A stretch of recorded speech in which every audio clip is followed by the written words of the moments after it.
start tonight's program, I'd like to welcome you to the Heritage Room. For those of you who haven't been here before, I'd like to say we want you to stay and look around at the end of the reading and ask me any questions that you like about the Heritage Room. I'm the curator here. My name is Joe Casulo. Although we are part of the Lincoln Library system, most of you know this, we're not tax supported. We have a friends group that does raise money to keep the room operational. It's called the Nebraska Literary Heritage Association. If you're interested in keeping programs like this happening and keeping the room open, I urge you to also become a member and get involved with this group. Right now we're raising money for an endowment fund, a $300,000 endowment fund. For every $3 we raise locally, the federal government gives us $1. For that purpose, we have a basket out by the coffee. And also, we have some information out there on how you could become a friend of the Heritage Room. Tonight is part of John H. Ames' reading series. And Virginia Gilbert will be reading her poetry. She's a graduate student in English department at the University of Nebraska here in Lincoln. She's a graduate of the Writers' Workshop at the University of Iowa. Recently, a pamphlet of her poetry was published by the Nebraska Poets Association. This work, which is entitled To Keep at Bay the Hounds, is available for purchase in the gift shop. Please join me in welcoming her tonight.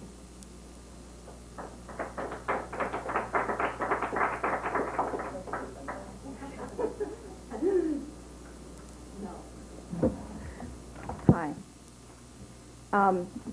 I made quite a long list of poems to read. I probably won't read them all, but you'll get some of them anyhow. I have a manuscript that I hope to have published someday called Look, You Need Trouble. And maybe to start this reading tonight, it might be worthwhile to read a quote that I have at the beginning of this manuscript from Joseph Conrad's Heart of Darkness. And this also, said Marlowe suddenly, has been one of the dark places of the earth.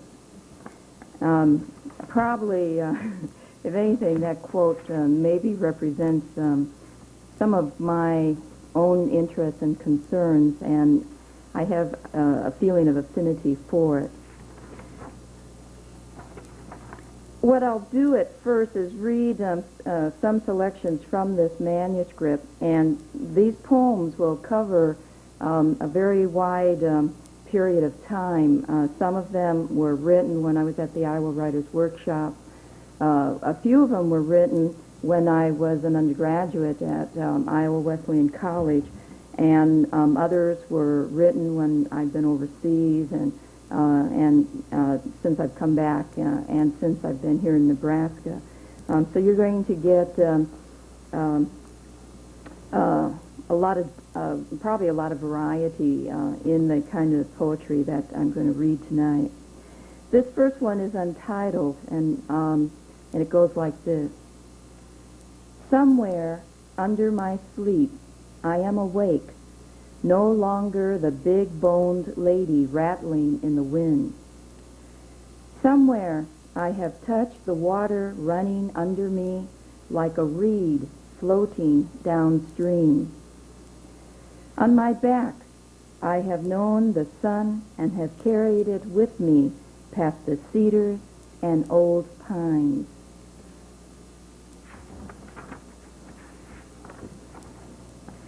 The show is a poem about, well, I'll just read it and maybe that'll be better. So, because I think you'll understand what it's about, the show. Go ahead. Tell me that my green feet or swollen eye is natural to any of you. When people come visiting my house, I show them the garden growing in my mouth. Yes, on the left side, a rare species by the bottom root of my lower wisdom tooth. Its blossom is purple. You can see the petals, 4 in all, each branching off into a perfect mathematical circle. Or I display my knees, such passionate cups in the old shell game. Ah, they are always moving. In December, I will have spent all 24 years as a traveling circus, the audience loving my webbed elbow and arched stomach. I, of course, Face all this with humor.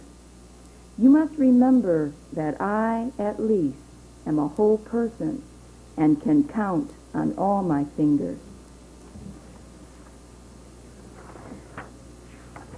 The poem, The Drought, was inspired by a picture that I had seen in the newspaper a long time ago. There had been a drought in Texas. I'm not sure how many years now, maybe 15 years. And there was a farmer named Sam Smith. There's a picture of a farmer named Sam Smith, and he was crying because it was raining. And I was very interested in the kind of emotion that he might have been going through. And so after having this picture up for a couple of years, and after watching it yellow, I finally was able to come to terms with that, I think, and I ended up with this poem, The Drought. It was the morning before it rained, and Sam Smith, farmer, expected nothing from the clumps of clay.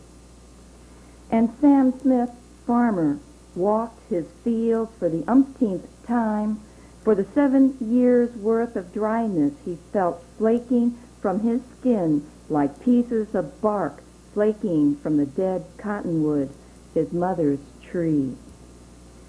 And Sam Smith, farmer, knew the precise smell of cattle rotting, locust-like, by the stock tanks near the caved-in wells, the long-forgotten streams. And where the earth smells of heat, Sam Smith knew the suffering of a sun set too high, knew the dust-filled streets. And Sam Smith, a farmer, searched for a sign, a stubborn hawk rising out of the sullen sky.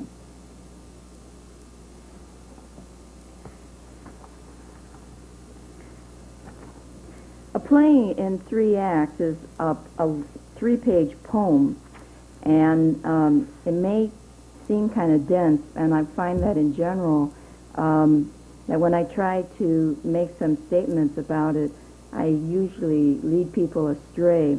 It took me a year and a half to write, so I don't know what that means, except that it took me a year and a half to write it. And it actually incorporates a lot of things that were going on in my life at the time. I was working in Iran. I made a trip to Israel. I was also in England and in Germany. And I would say that that this particular poem draws upon all of those experiences. I have an epigram. The burden was not taken from me, but I was taken from the burden. And this was said by Pastor Christian Regner, number 26661. Act 1. Not the flight of birds, nor the journey into the wilderness, but the fall of rain, the gutters flooded. At long last, the tide whirls into the wind's circle, into the leaves caught in motion. Boots are not enough. The old paraphernalia of storms is remorse, the gray sky over trees in the forest close to winter. Today I am thinking about those found in history. What happens when the light is sent out from a different head, seeing the world as round, the intellect rooted to further ends of forget, what wiser bodies have endured. Each has stood in front of us as shape revealing shape, but nothing more. They could not compromise the soul's neglect. Those who have fallen off the earth are not by earthly matters held. So it was for Galileo bent on one knee in front of the city square. So it is now. Act 2. To the lightness of my eyes, I have come to Jerusalem to live. The Via Dolorosa lies beneath the balcony. Below is where Christ first fell. On this, a sunny day, The valley is flourishing with flowers. Whoever is contaminated in spirit, whoever is too weak to stand straight, he who is contaminated in his flesh, scarred in the feet or the hands, deaf, blind, or dumb, cannot occupy a seat in the congregation, which is a room we all must enter before leaving. We talked of bodies, of their weight upon each other. You are thin. You do not feel the earth's pull. I am heavy. It is no coincidence. Seeing, that is important. The sky in its place. Here, in this world, we treasure rocks. When the new moon comes earlier than expected, the strangeness of our faces cannot touch it. Act 3. Although I have come and gone and come again to the expectation of sound, there is something I do not hear that is more than the lifting of my hand or head in your direction. In my mind is a scene. The bulrushes are parting along the river where a rowboat with a young girl heads desperately for shore. A haze has been forming on the bridge, and the delicate neck of a crane bends gracefully forward under a drape of rain. Dearest Claire, is it true you are sick and can't be found? This is a strange country, and although you speak the language, you don't know your way around. The night I arrived in London, it was hit by a cold front. I looked for the right direction, tired of carrying my own suitcases. A man was pushing an empty cart. Outside Munich, at Dachau that day, I had listened to one of us tell his story, tell us that we have our own stories to tell. This is mine. On a strange night, I met a strange man who had bombed Munich into the Alps. The beer halls filled with snow. The famous glockenspiel stopped. In a near field, we could not even ask for bread. Not the first time, but the second awakening in a dream, looking to where the universe is moving, I saw what was missing. Someone needing money carried my bags, questioning, "Have you read Whitehead?" "No, I have read my hands," I joked. "And why are you doing this?" I continued. "Nothing better to do," he said. "Nothing better to do." I call them chance that has survived.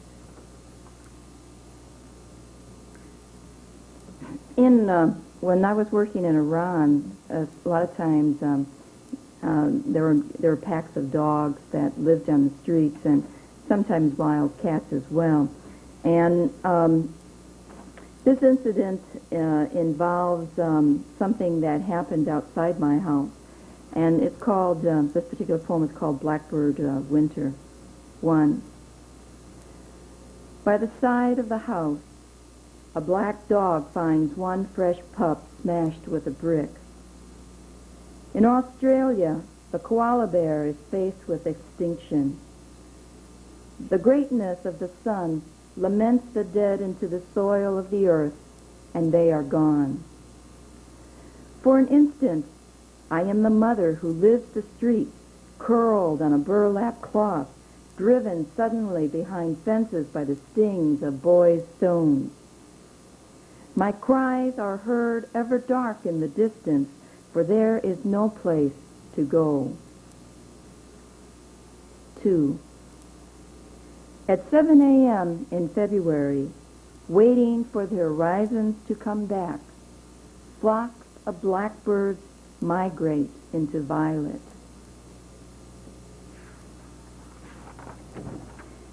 These next 3 poems I wrote about the same time when I was at the Iowa Writers Workshop.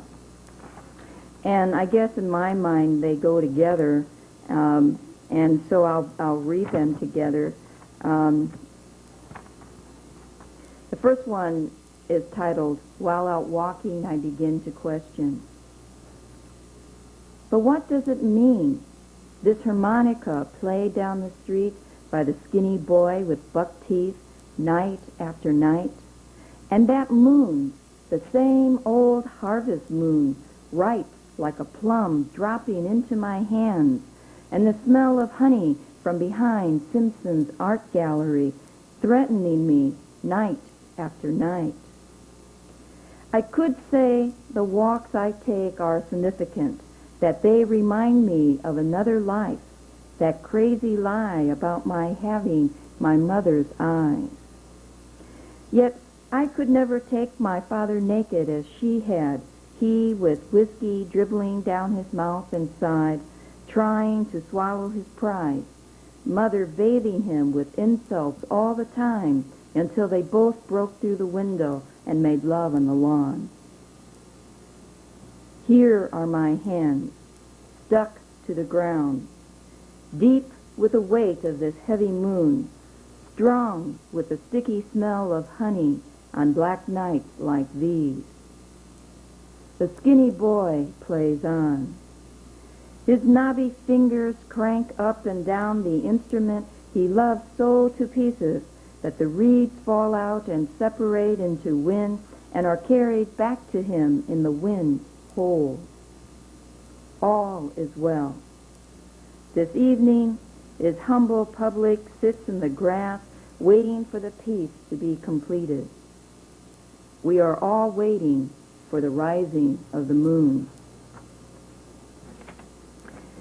Looking for a Place to Be Comfortable is a poem that is dedicated to two college friends of mine, Barb and Vicky. I used to go down to their house and visit with them when I was in school. And this one time when I was visiting, all the static electricity of winter, there was a lot of static electricity, and I found that when I took off my socks that I was getting this light running through my socks. So that inspired me to write this poem. So I'm looking for a place to be comfortable. 1. In the cold static of air, rayon socks glow when stretched. Worms of light run quickly through the rows of thread from one hand to the next. Sweaters crack loudly when taken off. Skirts and pants cling tightly to the loose ends of human hair. 2. I fear death by electrocution. I have considered moving to a different part of the country, Hawaii perhaps. But I have heard there are volcanoes there, the bursting of lava if one goes too near. Perhaps I could go to Florida, but even there spaceships have been known to have been shocked by lightning. In remaining, there is the danger of one being taken unaware at any time, but especially when sleeping. A person, anyone, possibly a friend, could do it in bending over beside the bed, touching the wrist lightly to wake one up. 3. I have thought it out carefully. This is my plan. I shall crawl into the hollow of your palm, leave behind all possible clothing, let you do the moving. Between the folds of your soft skin, I shall be warm, shall walk in my sleep. What more do I need? In a rain, you will be my umbrella, black wings spread softly over me.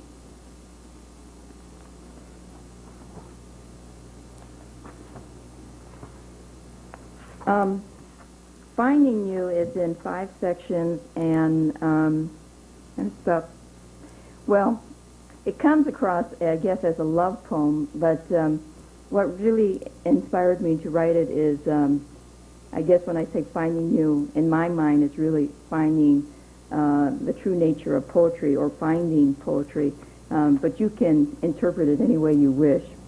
So, finding you. 1. Maybe it was the way I was awakened this dawn, a fire pouring out of my wrist that made me get up and look for you.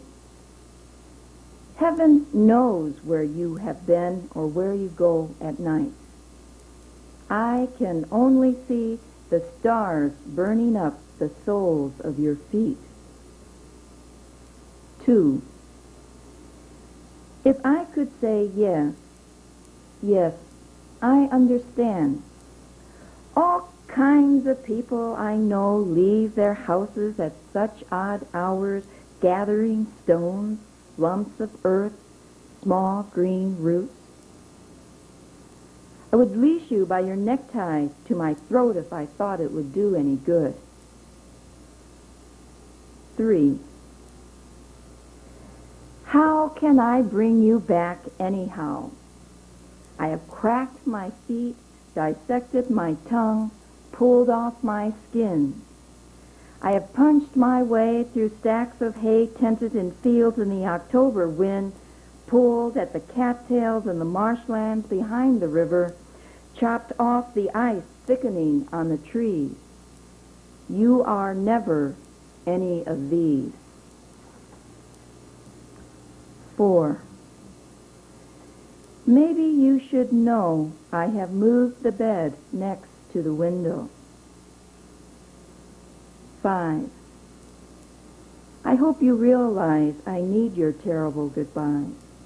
It gives me something to look forward to.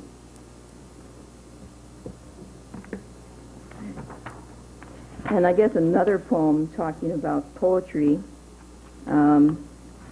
is one called Saving Nothing. It's kind of a short poem. I used to take these walks, and I guess this has, well, what I saw on the walk was, and as you probably would see, is, would be traffic lights, and so that somehow gets into this poem. So it's called Saving Nothing. Probably at first I'll save nothing. Throw out the eyes, crunch the hands up, and cast them off.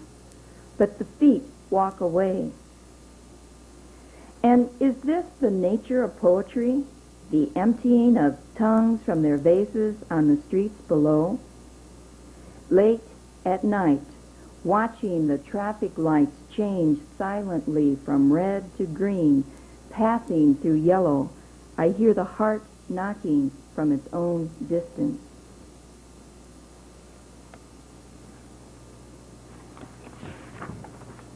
When I was in college, I saw the Richard Burton version of the movie about Thomas of Becket, and well, it also had Peter O'Toole, and I really became very fascinated with Becket after that, and so I ended up writing off and got some information on Becket, and I found out lots of things about Becket that was different about him, and I ended up writing different about him from Burton. So I ended up writing this poem, Becket. Sir Thomas Becket wore a gray sackcloth so he would not forget the scratch of God. Yet not even this one hare skin and 3 wool cowls, nor nocturnal prayers, penitence, confession, and absolution, or his giving the Mass and solemn vespers were enough to warm his candle-bone-thin hands. When King Henry's gentlemen later crushed the pontiff's skull, they did not know they were lighting his slender fingers.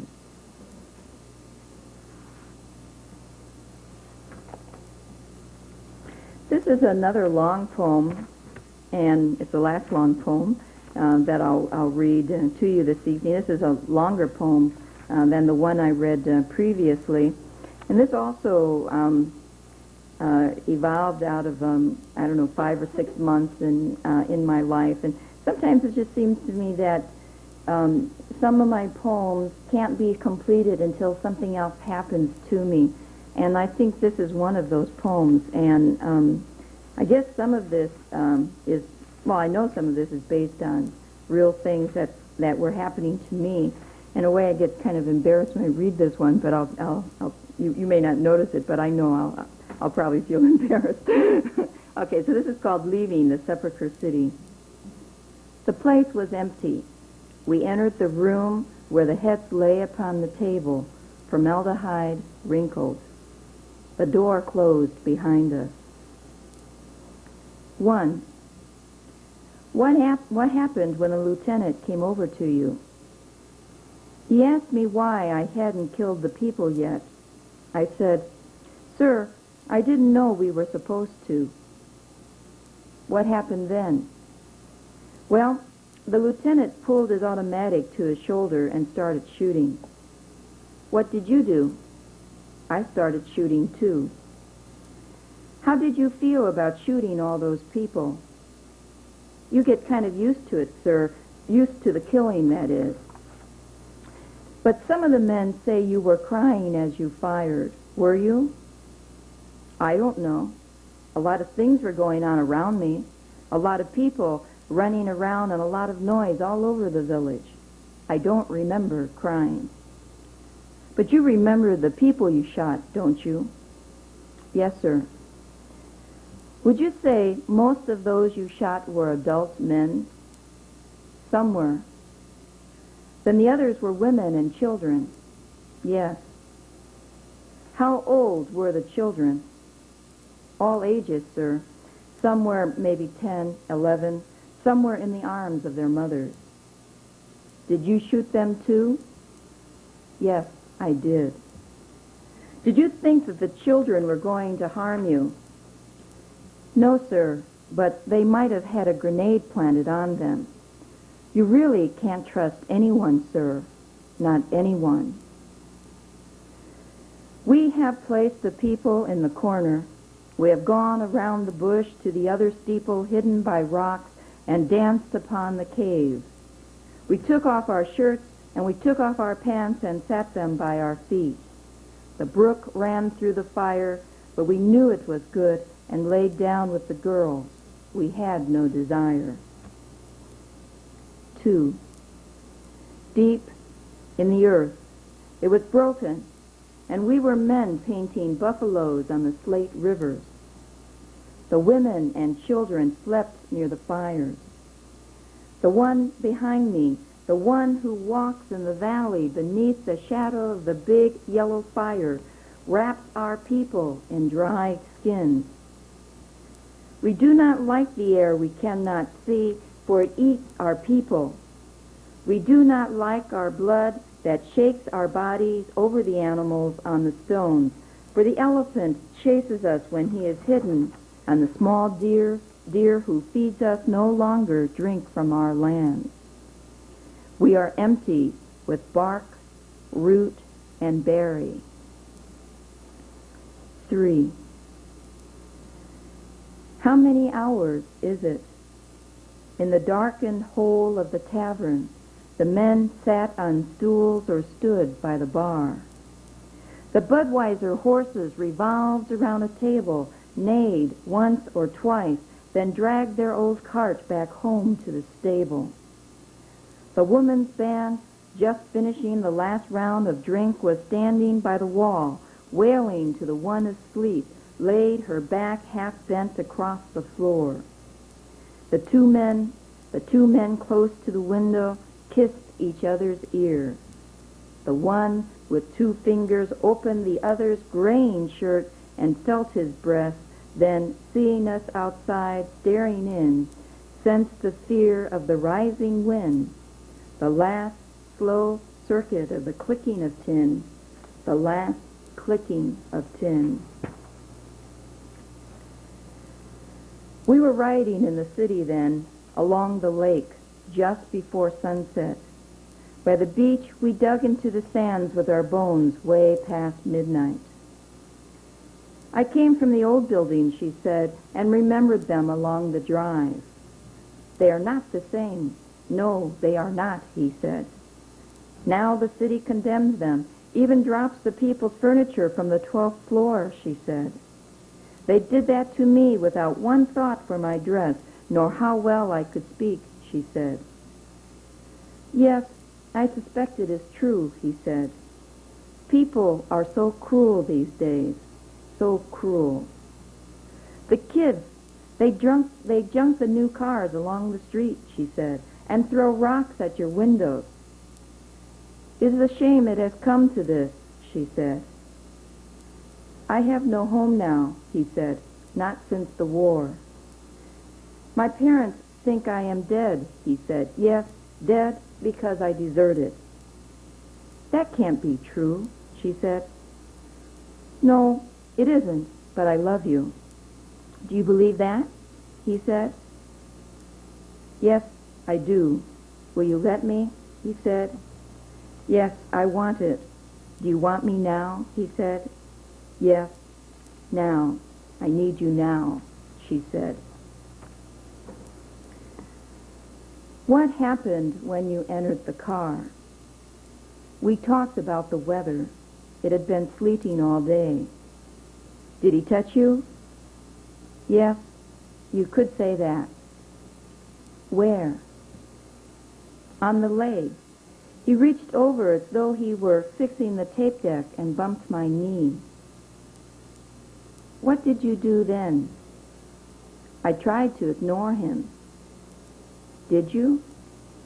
Not really. I mean, he did it again, this time more frantic than before, putting his hand on my calf and then quickly working it up a little past the knee. Did you like it? What? I'm not sure what you mean. You understand what I mean. Well, I was a little scared. My stop was soon, and when I went to get out, he tried it again. What happened then? I got out. I was pretty shook then and just wanted to get away. Even so, maybe out of habit, I said, thank you. 4. She has tight, protruding eyes. She is behind the counter, holding the ketchup bottle near her hand. When we leave, she follows us to the theater where she plays a waitress going out with a tray over her head. You call out to her, but she is speaking to her grandchildren at 29, the only performer left alive.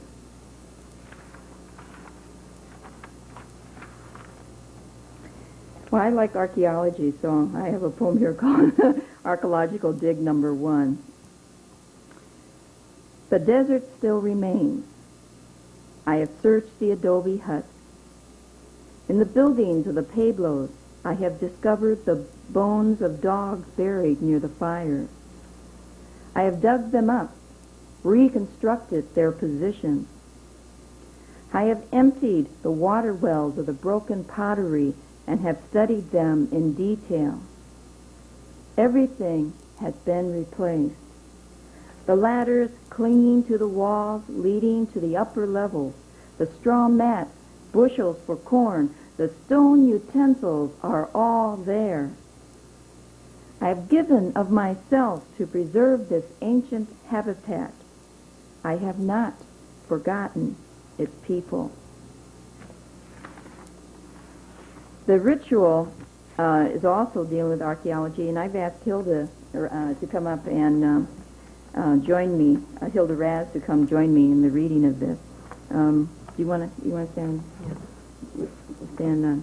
Reason why I asked Hilda to do this is because of the nature of this particular poem. I guess I can try to show it to you, but I guess my intuitive sense is that in a way they're it's like in a way they're almost like two poems, but they're interrelated, and I almost feel like there's a need for another voice in this particular poem. And so Hilda is going to start it for us, the ritual. We can't be sure what their meaning was, but we can be sure they had meaning. At the beginning, before I was nothing, the great sky swelled my happiness. Most figures are composed of a single line that never crosses itself, perhaps the path of a ritual maze. For this reason, I left my hut outside the barrios in the pre-dawn of my existence, the new moon white upon its shoulders. If so, when the Nazcas walked the line, they could have felt they were absorbing the essence of whatever the drawing symbolized.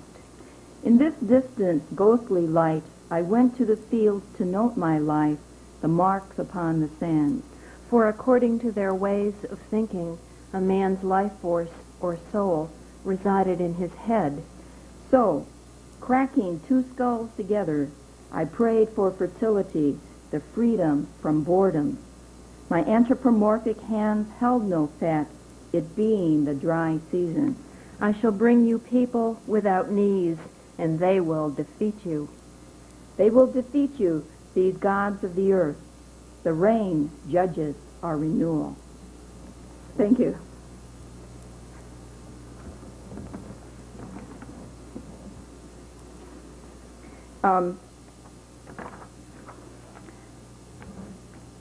Back when I was in graduate school at Iowa, they used to celebrate Earth Day, and everybody at that time was concerned about the end of the world. I'm not sure if, well, to some degree, I guess that concern is still there, and so there was a contest, a local contest, so I thought, well, I can use, I can't remember what the honorarium was. I think it was a whole $10. So I thought, well, I can use $10, so I sat down to try to write a poem about the end of the world, and so I have this one called the Pax Romana. It will be like this.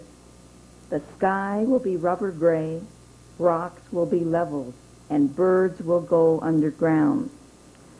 Sand will crawl across the face of the earth, and fog will chew branches off trees. In the early stages, pine cones will be sold in stores, and fishing rods will become a popular wall decoration. The water level will rise. Libraries will dissemble. Words will float, become saturated, peel off their pages, and the pages will be dumb, a layer of silk drifting to the bottom. In the end, there will be no source. Water will be everywhere.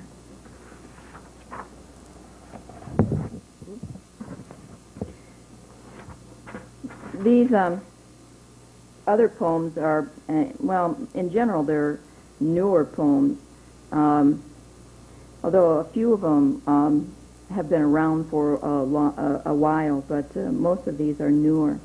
This one, Outside the Kampongs at the Market Waiting, is dedicated to an old college professor of mine, Mrs. Bensmiller. And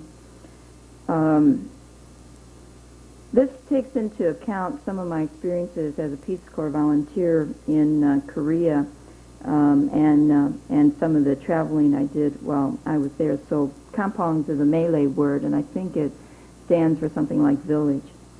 So outside the kampongs at the market waiting. One more word here.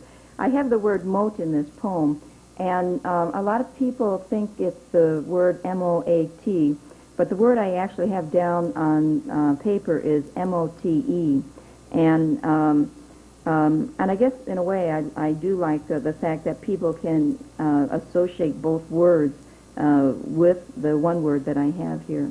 And so if you want to think M-O-A-T, that's okay too, although M-O-T-E is the word that's here. Outside the kampongs at the market waiting, to Mrs. B. The shopkeeper hands you a key. It is to a box of black lacquer, a storm painted on it, a crane long necking down the moat to the darkness where the reeds are hollowing into a distant sea.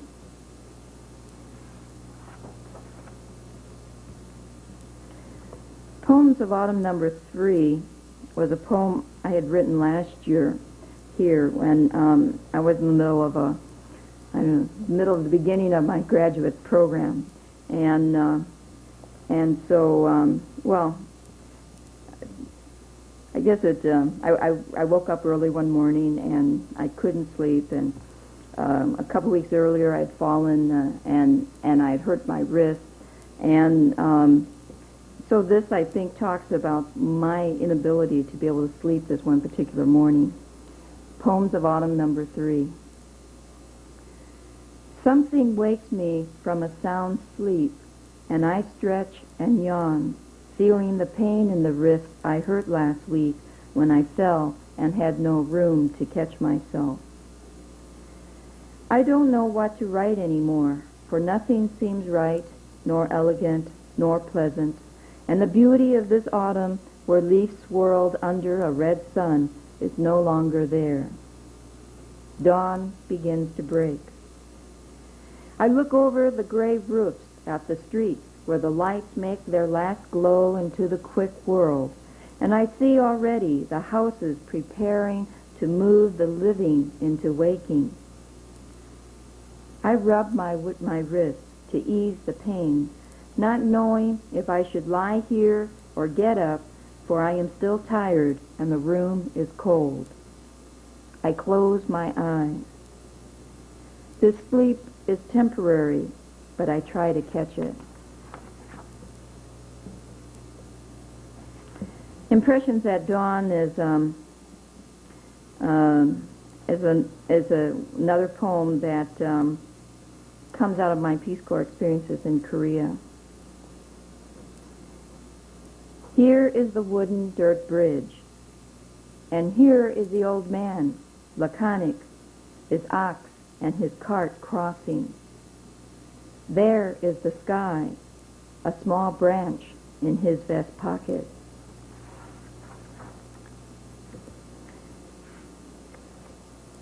A couple years ago, I went whitewater rafting with some friends, and I guess I always wondered why people like to do things that involve some sort of, to me, they come across as unnecessary risks. I guess, that it's the same sort of fascination that some people have, I guess, for, I don't even know if I can remember the names of it. What is it, those roller coasters, right? I don't like artificial scares for some reason. If I'm going to be scared, I want the real thing. And so, this trip that I took for whitewater rafting made me begin to question some of this, and so this poem came out of that experience. The Noachukki is a river, I think, in North Carolina going into Tennessee. Doing the Noachukki. 1. Crickets by us, and the water singing the sky well. Our tents pitched near the wilderness. Today, I almost stepped upon a brown toad. I, at first not seeing it, then watched it jump away, that close to life and losing it. 2. We throw our wraps into water, though river high, everything orange, our vests, the helmets, as in an emergency, as if in danger. We paddle over rocks, slide through shoals, avoid hydraulics, whirlpools. This is shooting the rapids, the spirit teeth that move bones to break and bodies to float. 3. He was found downriver, drowned when I was 4 from the bridge we crossed on the way home from school, a good bridge, too, of steel and concrete. There I often stood looking down at the roaring waters, and I a part of it, whatever it was, as he, the curious boy, had become. 4. We take these risks to see ourselves as imagined survived, as more than the cracked-up canoe, its bow a splint of water jammed upon the rocks. We smell the carcass of a dead deer from the far shore. Its ripe belly has burst forth butterflies. Their yellow paths are everywhere, a necklace of light surrounding each of us.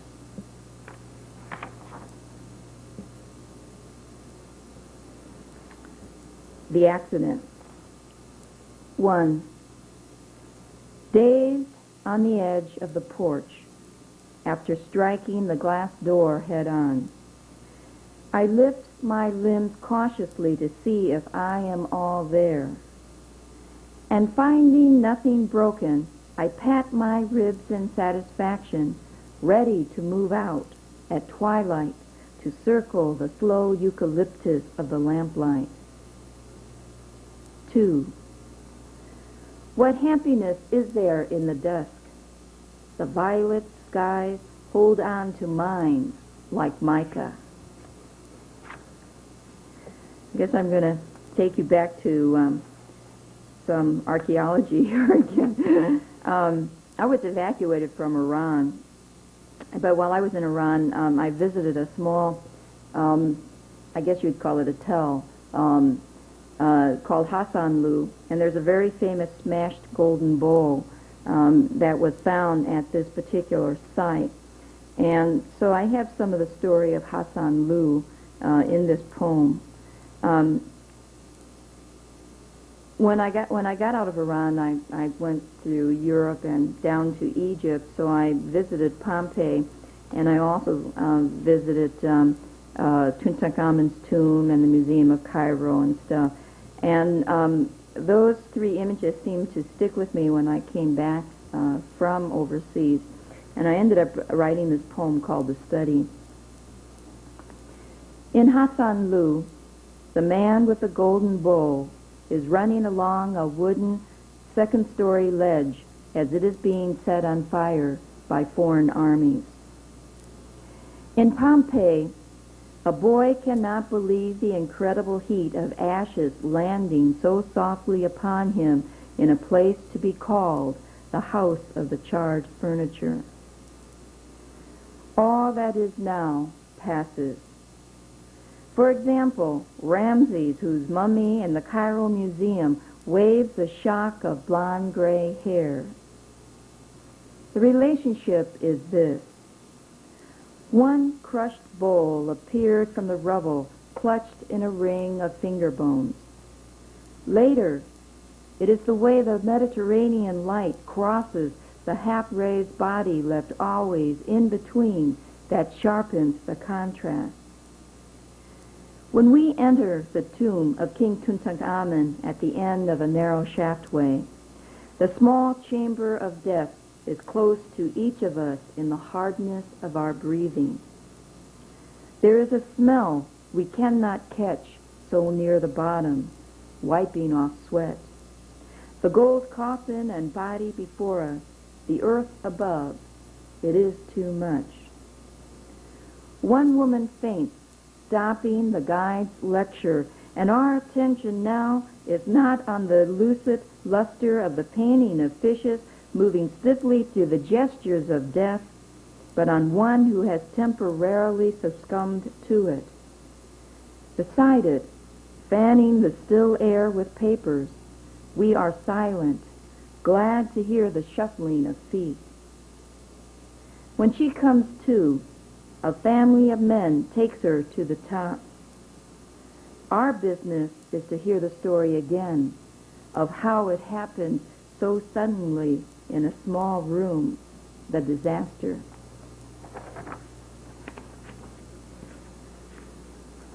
I guess I'd like to read just 4 more poems. The Last Days also deals with my visit to Mexico a couple years ago, and my imagining what it might have been like for Cortez at the time of when Cortez came through and destroyed the Indian civilization there as the Indians knew it.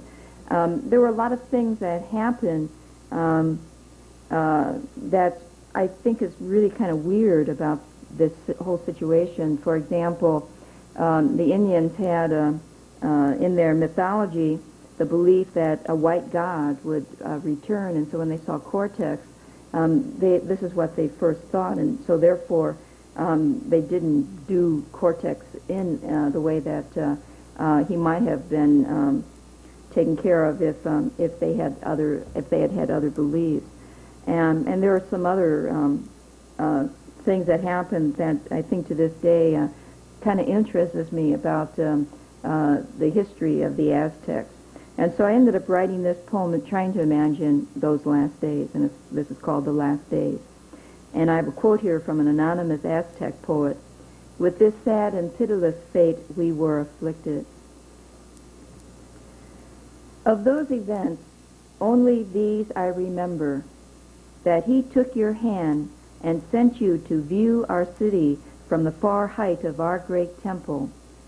And from there you could see with large advantage the square with crowds therein, buying and selling, altars and shrines, our flat-roofed houses, and multitudes of canoes crossing in the canals off the 5 causeways leading into Mexico. You were a god returned to us, and together we smiled in each other's company. Then you lanced through to death our dancers seeking rain and strangled Montezuma. You fled into the jungle on the night of your great defeat, and there you almost starved, and your men sought refuge. Gathering our enemies against us, you returned to take torch to our houses and scattered our grain, and our blood splattered on the pavement, our animals fleeing. The rest of us you sold into slavery, the price of a poor man, 2 handfuls of corn. And you brought us bowed down unto your God of gold and lost harmony, and there we gave over to you whatever we still knew for souls. Memories of Hiroshima. There's a couple of facts that I remember reading about the dropping of the atomic bomb, and I list those facts at the beginning of this poem. 1. When it happened, the shadows of things were left behind. 2. Within 2 weeks, flowers began to grow. How it might have been. And this is that place where I see myself in the day's light by the black pool of your heart emerging. And this is that time, a silent bottle breaking in our heads, the houses on our backs. The minute before, there was the expected normalcy of the day. The sun was out, and there were no predictions of rain. The workers were already in the shipyard, and a group of our boys had gone down near the center of town to dig some ditches. There was no warning. After the wind, my sandals were burnt to my feet, and fragments of teeth were sewn into my skin. What I saw were the shadows of things.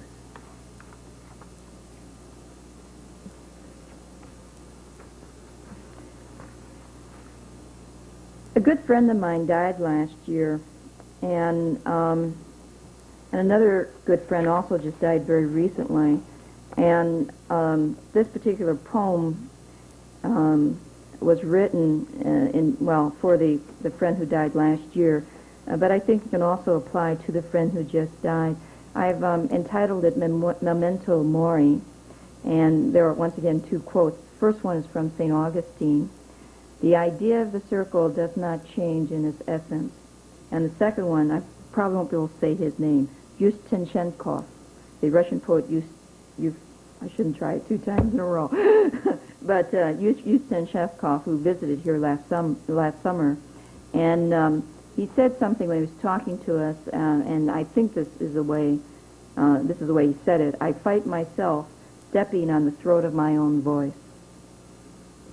1. Where have I been all these days? Tonight the violet skies, let me start this over again. Where have I been all these days?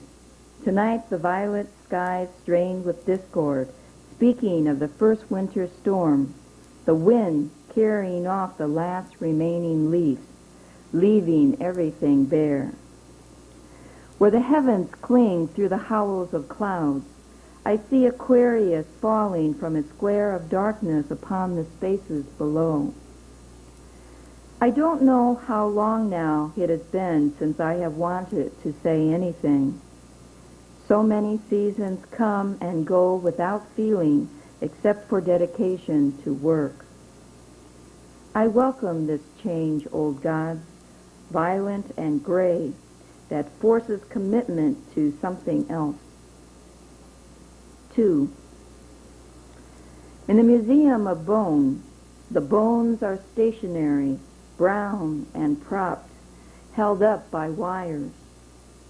Here, with the tallest mastodon in the world, the head is elongated, flat, its tusks almost crossing in mid-air. Above the door hangs a giant oceanic turtle, now extinct. Its feet, like human hands, reach out for something to grasp, but nothing is there. 3. Peach, I came across a picture of you given to me last summer. You were panning for gold in Colorado. Bent over, your feet are propped against the rocks. The eternal weakness at the heart is the fear of falling in. The problem with evil is that we have to speak cautiously, not saying too much or too little. On the river of doubt, the trees are always bending towards the foul weather inside all of us. 4. There, in autumn's riot, is assassination and firebombing. All our words are torn down and the vital lines broken, the poetry burnt in the presses. In this land of no rewards, we stay hidden in a place almost resembling a room, the beginning like the end. O shadow, the majestic stare, the foul crossbone of zero. Remember the difficulty and come unto your art. And the last one I'm going to read is a short one and called the Mozart poem. I saw the play Amadeus a couple years ago, and then I saw the movie, and I guess I really got into Mozart after that. So I have a couple of lines here from the play and from the movie, where Joseph II, Emperor Joseph II, tells Mozart that there are simply too many notes, and Mozart replies, "There are just as many notes, Majesty, neither more nor less as are required." So you ask me to give up this blue hatching. I cannot, and watch it fold the language upon itself, somewhat like the waters turning round the stars in air or mitre joint in the ground. And if this choosing opens the gates to sound, so let it be the broken fence of mail upon the wind that fails to keep at bay the hounds. I take such pleasure from the fields where only vastness can be found. Thank you.